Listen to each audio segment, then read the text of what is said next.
Después de la intervención de la doctora García Tarés, yo vengo aquí con un poco de vergüenza porque la verdad que una charla tan profesional y yo ahora voy a hacer más bien unas cuantas reflexiones sobre lo que hacemos aquí.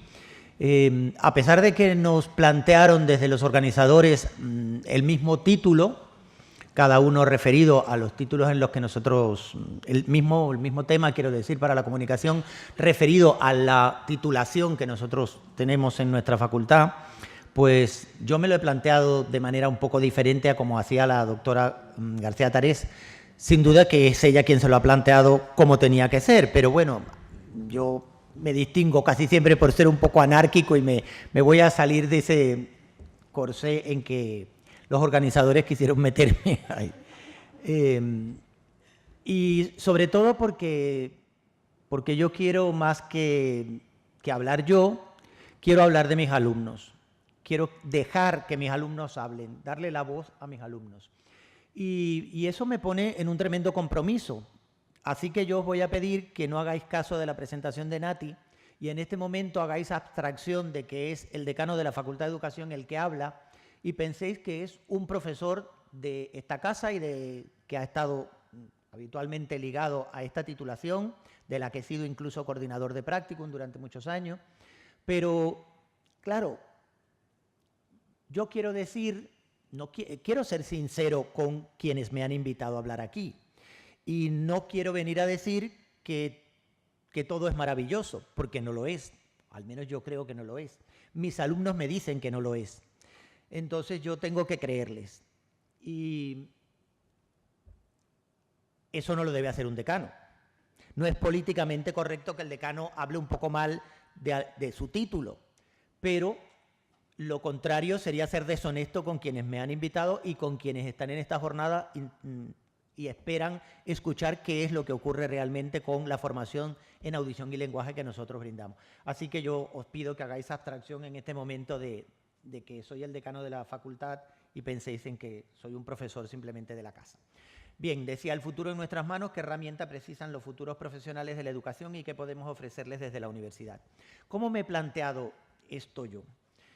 Esta tarea, pues yo he querido reflexionar sobre esas preguntas que me proponían los organizadores, qué herramientas precisan los futuros profesionales de la educación, en este caso concreto los de audición y lenguaje, que son los que nosotros tenemos en la casa, y qué podemos ofrecerles desde la universidad. Y lo que he intentado es abordarlo como un análisis del modelo de actuación docente, partiendo de las necesidades que los alumnos me dicen que tienen, los estudiantes, nuestros egresados nos dicen que tienen, analizando un poquito los factores condicionantes que inciden en ello y que hacen que en algunos momentos ellos me digan, pues nos falta tal cosa, si esto tuviera tal, pues estaríamos mucho mejor preparados. Es decir, hacer un análisis un poco de la realidad, que es la que me brindan mis egresados a los que yo he acudido en busca de insumo, de información para poder estar aquí esta tarde y vamos a ver qué tal ha salido eso. Bien, ese modelo de actuación docente me plantea tres grandes estadios o tres grandes etapas. Uno primero de la conceptualización teórica, bien explícita o bien subyacente, qué se entiende por audición y lenguaje, por un maestro de audición y lenguaje, qué tareas se le asignan, qué funciones se designan para él. Luego, una vez que eso está definido por el Estado, que es quien tiene que definirlo, pues cómo se lleva eso a la reglamentación, a las leyes. ¿Se refleja exactamente la concepción teórica que existe sobre eso o no? Y luego también tratar de pensar un poquito sobre, ya yo tengo a este profesional que sale de mi casa egresado y va a trabajar en un centro, cómo es recibido, cómo es percibida su tarea y su labor en los centros educativos. Para eso, como os decía, he intentado hacer una reflexión sobre todo a partir de el insumo que me ofrecen mis propios estudiantes. Yo les he conversado con ellos, les he preguntado, como veréis después, les he hecho unas encuestas, unas entrevistas y les he preguntado, pues, ¿qué tal? ¿Qué os parece cómo nosotros os estamos formando? Cuando llegáis a los centros, ¿sentís que estáis preparados para abordar toda esa tarea que tenéis que desarrollar o pensáis que nosotros lo podemos hacer un poquito mejor? porque yo creo bueno, que nosotros como docentes lo que tenemos que plantearnos es eso. Podemos mejorar la calidad de la docencia que le damos a nuestros estudiantes, cómo los preparamos, qué les ofrecemos y, sobre todo, yo he querido preguntarme qué deberíamos ofrecerles. Partiendo de esos aspectos, me he centrado, lógicamente, en el maestro especialista en audición y lenguaje, que es el que está relacionado con estas jornadas, y entonces me he ido a, bueno, yo tengo un plan de estudios concreto y especializado, hay una mención que especializa supuestamente, digo supuestamente entre comillas, ahora explico por qué, para audición y lenguaje, pero con algunas carencias en la formación para las funciones generales que el maestro o la maestra de audición y lenguaje debe realizar en el ejercicio de la profesión. Eso no lo digo yo, eso lo he extraído de lo que me dicen mis propios estudiantes. Yo creo que ellos lo que me informan es, pues hace falta hacerlo algo mejor. No voy a hablar del desarrollo reglamentario, de cómo ha ido cambiando esa concepción de aquel maestro especialista en audición y lenguaje a este graduado de hoy en día, cómo es concebido en la LOCSE, en la LOE, en la LOMSE, simplemente que sepamos que ha habido ahí una diferente concepción y, por lo tanto, ha llegado a las leyes, al desarrollo reglamentario, pues ha llegado como reflejo de esa concepción teórica que había. Desde el punto de vista de la concreción curricular, bueno, pues tenemos unos postulados sobre la especificidad o sobre la generalidad docente, es decir, en un momento se piensa, no, yo tengo que tener un maestro especialista en audición y lenguaje y lo formo como especialista. Y en otro momento, el desarrollo reglamentario nos lleva por otro sitio porque ha cambiado la concepción, la idea que tenemos de qué trabajo debe desempeñar ese profesional en los centros educativos y entonces nos dice, no, lo que necesitamos es un maestro generalista y que tenga un pequeño bloque donde se centre y vaya a la educación especial o al inglés o a la audición y el lenguaje. En este caso, en todo ese recorrido, pues vemos que básicamente hemos ido caminando en el sentido de una apuesta general por la función docente. Hemos ido desde la especificidad a un maestro generalista que pueda abordar muchísimos problemas y que concretamente tenga más competencias en audición y lenguaje en discapacidad auditiva. Y en que ese profesional aborde la problemática de manera holística, de manera integral. Esa es la idea que manejamos ahora en el grado y no la anterior que teníamos a partir de la LOCSE en los modelos anteriores o en las diplomaturas, famosas diplomaturas de audición y lenguaje. Lo que se busca es que el estudiante egresado de esta titulación pueda actuar en el centro educativo al que va de manera global. Y su trabajo se entiende como una labor de equipo. Él no va solo allí, él no es un profesional que es el que más sabe del oído o el que más sabe de la pata derecha de la hormiga, sino que él tiene que trabajar con el resto de profesionales que están en ese centro y, por lo tanto, debe conocer también el trabajo de los demás. En ese sentido, digo, nosotros hemos ido caminando a un reforzamiento del carácter docente de ese profesional. Para eso se han ido reestructurando como se debía. Si he cambiado mi concepción, pues tengo que cambiar también las leyes que lo desarrollan. Se han ido reestructurando las enseñanzas universitarias, se han ido regulando los nuevos estudios universitarios oficiales de grado y siempre en esa línea, en la de reforzar el carácter docente de ese profesional de la audición y el lenguaje. Se le da, por lo tanto, mayor información en pedagogía o en psicología. Antes estábamos muy centrados en los problemas que él debía abordar en el centro, pero como ahora esos problemas son problemas integrales que él debe ir detectando y no siempre están directamente relacionados con X aspecto o están relacionados con ese aspecto, pero también hay otros que están incidiendo sobre ese problema que hoy confronta, pues él debe estar capacitado para enfrentarse a todo eso.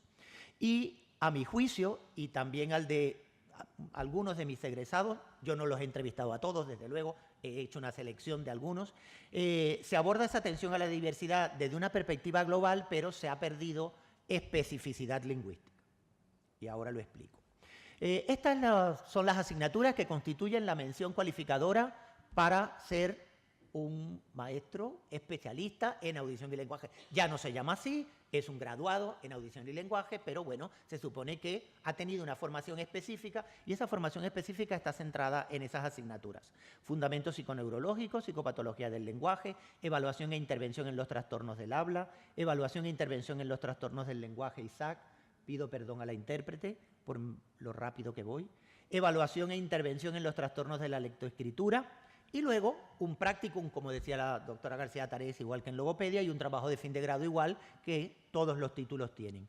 Es decir, que hemos cambiado aquella totalidad de una titulación por 60 créditos que ahora no vamos a decir que especializan, sino que dan un barniz con el cual mi egresado se puede enfrentar a la tarea que se espera de él en el centro. O eso es lo que nosotros creemos. Pero necesitamos confrontar ese modelo y ese desarrollo con la realidad. Y yo no soy maestro de audición y lenguaje, no trabajo en un centro educativo, no me enfrento a esa problemática, entonces yo he creído que lo más conveniente es que mis egresados que están trabajando, algunos hace muchos años, me digan cuáles son los problemas que han confrontado a partir de la formación que nosotros les hemos proporcionado. En ese sentido, pues bueno, yo he intentado extraer mis datos para esta charla con vosotros, para esta conversación con vosotros. He intentado extraer los datos de cuáles son las funciones que me dicen que debe cumplir mi maestro de audición y lenguaje. Es decir, qué necesidades hay y qué se esperan que él cubra. El estudio comparado de los planes de estudio, yo no voy a ser tan detallista como la doctora García Tarés, simplemente voy a decir, bueno, pues en el plan antiguo había esto y en el plan, pero sin entrar en detalle en las asignaturas. Luego he hecho algunas entrevistas con algunos de los que tengo más cerca, de mis estudiantes y de los egresados ya. Los estudiantes, la verdad es que los actuales me han dado poca información porque solo se han enfrentado algunos de ellos a un practicum generalista, con lo cual todavía no han entrado de lleno en lo que constituye su campo de trabajo. Algunas encuestas y me he ido a los blogs. A mí me parece muy importante, si vosotros veis los maestros de audición y lenguaje, ahora casi todos tienen sus blogs, y entonces yo me he ido a buscar qué información puedo extraer de esos blogs que tienen los maestros de audición y lenguaje. Entre las funciones, no voy a leer todas esas, pero bueno, más o menos las conocemos. ¿Qué funciones se espera que cubra o que cumpla mi maestro de audición y lenguaje? Digo mí porque es el que nosotros formamos. Es más o menos una detección de necesidades, pues cuestiones como participar en la prevención, detección, evaluación y seguimiento de los problemas relacionados con la comunicación y el lenguaje, colaborar en la elaboración de adaptaciones curriculares, intervenir directamente con el estudiante, y eso sería en lo que estaba centrado la titulación anterior, informar, tiene que tener mucha relación con los padres, informarles. Yo no puedo plantear un tratamiento y olvidarme de los padres y no decirle, bueno, con este tratamiento yo creo que su hijo puede alcanzar este logro en 2 meses, en 1 año. No, yo tengo que hacer una prospectiva de qué éxito va a tener o qué porcentaje de éxito puede tener ese tratamiento que yo le he puesto a mi sujeto. Informar y coordinarse con todos los profesionales. Y esto es un aspecto nuevo en el que sí que incide mucho el grado. La coordinación, no es que sea nuevo porque antes no lo hacía el maestro de AL, pero ahora buscamos desarrollar esas competencias en mayor medida que antes. Luego, ¿con quién tiene que coordinarse el maestro de AL que va al centro? Pues, por ejemplo, con el maestro tutor de aula, por ejemplo, con el psicopedagogo, con el jefe de estudio, con los servicios sociales, con el profesional de pedagogía terapéutica, con la familia, con los padres, con profesionales médicos externos como logopedas u otorrinos, con instituciones, con organismos donde él tiene que buscar recursos. Es un profesional que, como se ve solamente por las vías de coordinación, tiene que tener muchas habilidades sociales porque tiene que estar permanentemente en contacto con otros profesionales y tratando de llevar a cabo su labor. Es decir, que podríamos resumirlo en una serie de funciones. Tiene funciones preventivas, de diagnóstico, de tratamiento educativo, de asesoramiento, de agente relacional entre distintos organismos, órganos, instituciones. Bien, voy a ser muy breve en el estudio comparado de los planes de estudio.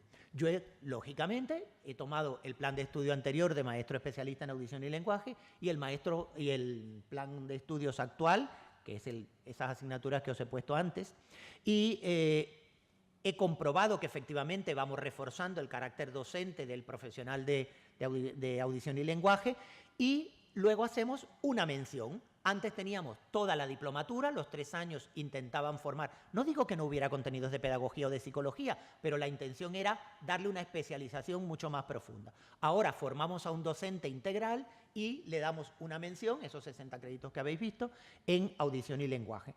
Entendemos que el sistema debía proveer una formación a lo largo de la vida en la que ese profesional luego siga profundizando, porque somos conscientes de que con 60 créditos no podemos formarlo para que se lo sepa todo sobre la audición y el lenguaje. Bien, pero ¿qué pasa? Que eso nos obliga a dejar algo. Nosotros sabemos que siempre que hacemos una elección, sea la que sea del tipo que sea, elegimos A, pero estamos dejando B de lado. En la vida siempre ocurre así. Bueno, pues aquí igual. Hemos apostado por una formación docente, que yo no estoy diciendo que esté en contra, sino que cada modelo apuesta por lo que le interesa o lo que cree que es lo más necesario para desarrollar una labor profesional. Pues bueno, hemos apostado por eso, pero solo tocamos tangencialmente algunos aspectos del sistema lingüístico, de la lengua, de la fonología, de la morfología, de la sintaxis, de la pragmática, pues eso hemos tenido que descuidarlo porque tenemos que tener horas. No hemos aumentado, ahora la carrera va a ser 7 años, no. Hemos aumentado a 4, pero como hay muchos contenidos que tienen que formarlo en todo eso que también es necesario para su labor, pues algunos aspectos tienen que ir recortándose. O, por ejemplo, de los sistemas alternativos de comunicación, que a mí me parece fundamental en el maestro de audición y lenguaje, pero que han tenido que verse recortados. Y incomprensiblemente en una ausencia de la lengua de signos. La doctora García Tarés decía antes que los de logopedia tienen una asignatura optativa de 6 créditos, una introducción, decía ella, pero bueno, es que los de audición y lenguaje no la tienen. Aquí se oferta la lengua de signos, la introducción a la lengua de signos, sí, se oferta para los de primaria generalista o para los trabajadores sociales, educadores sociales, pero no se oferta para los de audición y lenguaje. Que le pregunten a quién hizo eso porque no tuve nada que ver. Bien, entonces, ¿qué pasa? Que en la diplomatura yo tenía asignaturas, y digo yo porque era yo el profesor. Yo daba lingüística general en la antigua diplomatura, yo daba sistemas comunicativos de interacción social, mis compañeros de mi área de conocimiento daban lengua española, fonética española, análisis de los trastornos fonéticos, morfológicos, semánticos, pragmáticos, y dábamos lengua de signos. Introducción a la lengua de signos. En el grado no tenemos ni un solo crédito mi área de conocimiento. Es decir, el área de conocimiento lingüística ha desaparecido completamente de una titulación que se llama audición y lenguaje. No quiero decir que los psicólogos y los pedagogos y los otorrinos y lo que no se puedan ocupar también del lenguaje. Simplemente pongo de relieve que la lingüística no está en audición y lenguaje. ¿Qué he sacado yo de esas entrevistas y de esas encuestas que le he hecho a mis estudiantes o a mis egresados? Pues, ¿qué me dicen? Pues debíamos profundizar un poquito más, porque luego lo necesitamos en los centros, en los distintos sistemas de la lengua. Tenemos que saber más sobre sistemas alternativos de comunicación y tendríamos que saber más lengua de signos. Aunque luego veréis que hay algo contradictorio ahí, pero bueno, es lo que me han dicho y yo lo pongo ahí. Y ahora yo he querido poner algunos fragmentos textuales de lo que me han contestado mis estudiantes en algunas de las entrevistas. Voy a leer algunos. Dice, como AL de dos centros, me considero una figura clave en todo lo que tiene que ver con los aspectos comunicativos, de lenguaje y de articulación de los alumnos de mi centro. Realizo coordinaciones continuas con la orientadora y con la PT, así como con los tutores y con los padres, pero sobre todo con la orientación de los centros. Bueno, pues eso me dice que a lo mejor la nueva orientación de los grados, que busca darle otro tipo de competencia, pues a lo mejor estamos bien orientados, porque estamos potenciando eso, que es el trabajo que él va a desempeñar después. Otro dice, me coordino con los tutores para realizar mis unidades didácticas propias de AL con mis objetivos, pero trabajando contenidos del aula. Por ejemplo, en el primer trimestre para los de 5 años tengo la unidad didáctica de la casa, con los campos semánticos que trabajan en su aula, el otoño, la casa, el colegio, los juguetes, las navidades. Y las actividades que realizo de praxias, de soplo, de vocabulario, de construcción de oraciones, de comprensión y de conversación giran en torno a esos centros de interés porque son los que trabajan con los tutores. Bien, pues sigo pensando, ya se me va a acabar el tiempo. Madre mía, yo hablo demasiado. Vale. Significa que me voy a poner celoso. Yo no vi que a Nati le dijeras eso, cuando le faltaban 10 minutos. Bien, entonces, me están diciendo que algunos me dicen, bueno, pues a lo mejor esto está bien orientado y soy yo el que tiene que replantearse la cuestión y a lo mejor no es importante que la lingüística esté ahí, porque el trabajo que ellos van a desempeñar están preparados para ello. Sin embargo, luego leo cosas como, por ejemplo, ¿mi formación de AL fue suficiente? No, ni de lejos. Considero mi formación algo más completa por la licenciatura de lingüística que hice con posterioridad y con las muchísimas horas de cursos aparte que he hecho, lengua de signos, braille, SAC y un largo etcétera. Bueno, pues entonces ya ahí yo me empiezo a encontrar, a lo mejor tendríamos nosotros que replantearnos esa formación, ¿es la más adecuada o no? No digo que vayamos a hacer nada, pero por lo menos nos lleva a una reflexión. Bueno, en la primera solo quería poner de relieve que esa dicotomía que siempre se presenta de, bueno, si tienen un enfoque básicamente de logopedas, porque lo que hacen son praxias y no sé qué, no sé cuánto, ¿qué diferencia entonces al maestro de deducción y lenguaje si en sus informes lo que recoge es eso? Bueno, pues no parece ser cierto eso. Bien, y aquí también dice otra, no sé, si encima van quitando aspectos de formación lingüística, vamos apañados. Yo considero escasa la formación que recibí, la verdad, y alejada de la realidad. Y un poco más adelante dice, sobre lingüística, psicolingüística, muy, muy necesaria. También está el tema de la prevención. Yo siempre lo he trabajado en los coles, talleres de estimulación del lenguaje en infantil. Y hay que formarse en este aspecto también. Personalmente, ahora voy a empezar a formarme en reflejos primitivos no superados, que afectan al desarrollo del lenguaje oral y escrito. Aparte de la formación con Tamara Chubarovsky, bueno, esta chica que le gusta esto que hace y se busca su formación. Pero bueno, eso también me hace pensar a mí, a lo mejor yo tengo que plantearme algo que permita que ese docente, que ese maestro se siga formando aquí con posterioridad al primer título. Y dice, si quieren que la formación nos sirva, tendrían que meter más lingüística, todos los niveles del lenguaje, todas las patologías o problemas que afectan a todos los niveles y, por supuesto, cómo abordar todos y cada uno de ellos. Amén de SAC, lengua de signos, bimodal, braille. Veis que más o menos todos se quejan sobre lo mismo. Bien, y luego alguien me pone algo que a mí me parece muy interesante. Dice, te voy a poner la casuística de casos míos de AL, más o menos desde que empecé hace 10 años. Sordo 0, una pena. Autismo o espectro autista. Y luego, mirad, alumnos con retraso simple del lenguaje, alumnos con retraso del habla, alumnos con dislalia, alumnos con retrasos graves del lenguaje, y sigue. Alumnos de 3 años no verbales, alumnos extranjeros con desconocimiento del idioma, alumnos con afectación motriz, otra alumna con retraso madurativo grave, síndrome de alcoholismo fetal, alumnos con dislexia, alumnos con retrasos lectores, alumnos con disgrafía, alumnos con disortografía, alumnos con dificultades específicas en los procesos lectores. Vamos, que si todo eso tiene que hacerlo el maestro de audición y lenguaje, tenemos que sacar un Superman o una Superwoman de aquí porque mirad lo que esta chica ha tenido que ir cubriendo de necesidades que aparentemente nosotros no le dimos. Bien, y luego me he ido a algunos blogs. Y la verdad que me han sorprendido gratamente. Debo decir que me he encontrado 2 tipos de blogs. El que es básicamente, que parece un blog de un logopeda, porque todos son praxias y cosas de esas. Y sin embargo, otro montón de blogs, si después queréis yo os doy la referencia, pero bueno, es muy fácil encontrarlo, donde no compruebo nada. Compruebo que mis estudiantes son la leche. Porque con esa formación que dicen que yo le doy y que no están preparados, resulta que después los blogs son fantásticos. Creo que me he ido de aquí, Álvaro. Sácame, porfa. Porque ahora no voy atrás. O dime cómo... Ah, sí. Bien, ahí tenemos una serie de blogs de algunos de ellos de estudiantes de esta facultad, otros no, pero bueno, algunos de ellos.